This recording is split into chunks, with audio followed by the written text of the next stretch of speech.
Yeah, welcome to the Common Good Podcast. Welcome all. Tuesday, January 10th. Boy, what a week in politics last week. Doug Pagitt from Minneapolis, Dan Deitrich, Michigan. Robb snuck away somewhere outside of Fayetteville.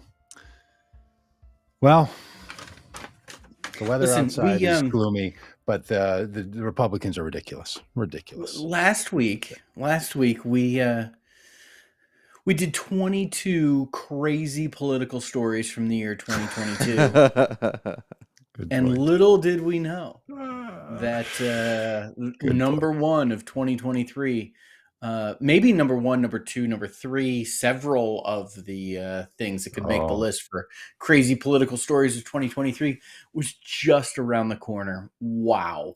Yeah, I think. We could talk about the weather, but why even bother?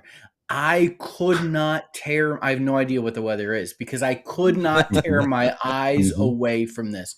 I watched hours and hours of C-SPAN coverage of a woman reading people's names.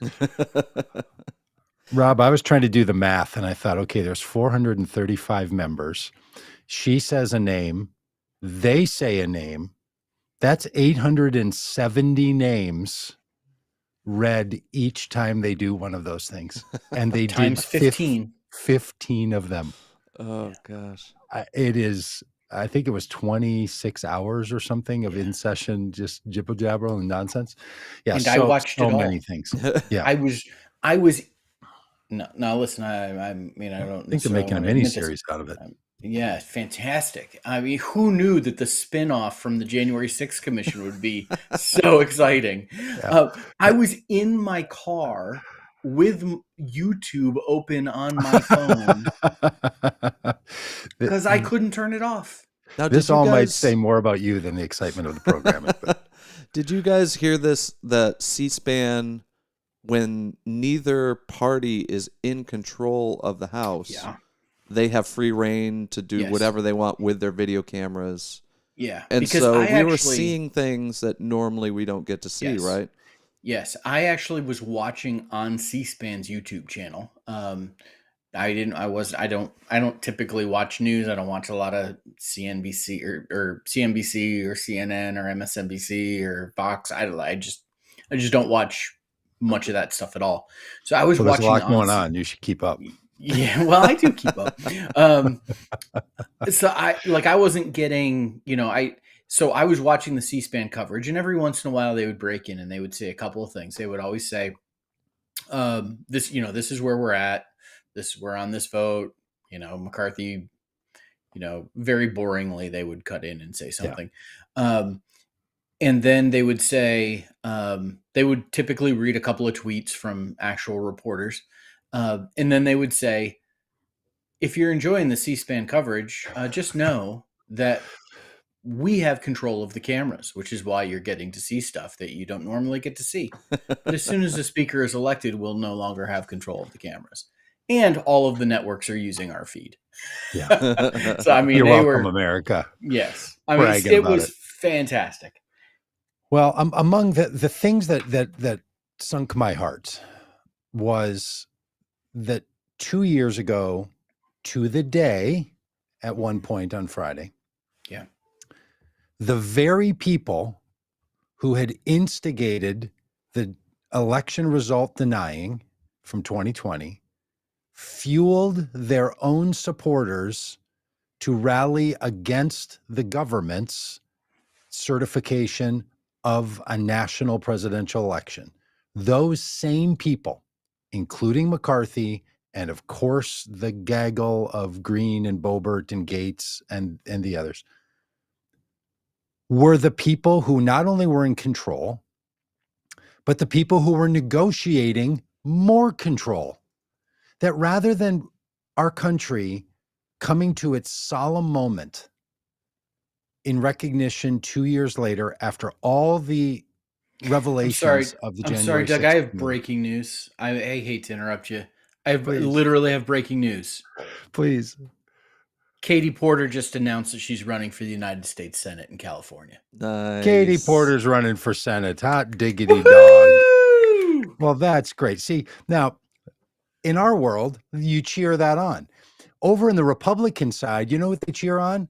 Marjorie Taylor Greene and Matt Gaetz and Lauren Boebert and Gomer getting more control, being in charge of more things. And as Matt Gaetz put it, after he negotiated, Kevin McCarthy down to a nub of a speaker, said, well, I finally voted present because, quote, I had nothing else to ask for. I couldn't think of anything else I wanted. Literally he's like, yeah, you gave me Got it all. everything. Got everything I wanted. And this is what's truly heartbreaking, like not just like on a typical that Republicans have not learned a lesson, Republicans have doubled down on all the bad instincts. The split screen of January 6th recognition 2 years later, and those people, including McCarthy, who just under 2 years ago stood on the floor of the Congress and said that Donald Trump bears responsibility for what happened, then stood on Saturday night and thanked Donald Trump for making him speaker. That this party has completely left behind the insurrection activities of January 6th, 2021. It is truly stunning. I didn't think a party could pivot away from it in 1 day. Might take a decade. I thought for sure a decade from now, people aren't going to remember this. No one's going to hold it against them. Maybe even in 2024. But I really didn't think that while the report from the January 6th committee was still sitting unread on many of their desks, they would have had the ability to turn away from it and just reward the very people who champion it. Yeah. Who call those very insurrectionists freedom fighters. The upside is the charade is over. Marjorie Taylor Greene, Matt Gaetz, Lauren Boebert, Gomer, and the rest, they are the face, the power broker face. They're the most famous Republicans to anybody who watches C-SPAN on their YouTube channel while driving in their car. These people are the face of the Republican Party, their brand name. And at least now we know it's not the 200 other representatives in the House of Representatives, the brand name. Nope, it's these cats. They're the brand name representation of the Republican Party. And the Republican Party doesn't care.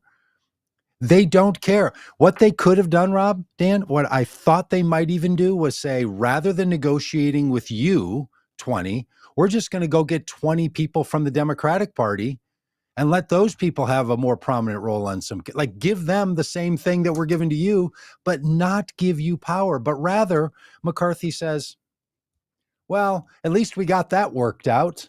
At least we're ready to go now. We got that out of our system. Yeah. It is so outrageous.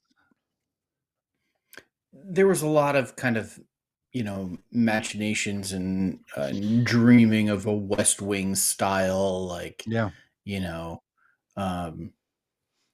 political compromise or some backroom deal being done between the Republicans and Democrats.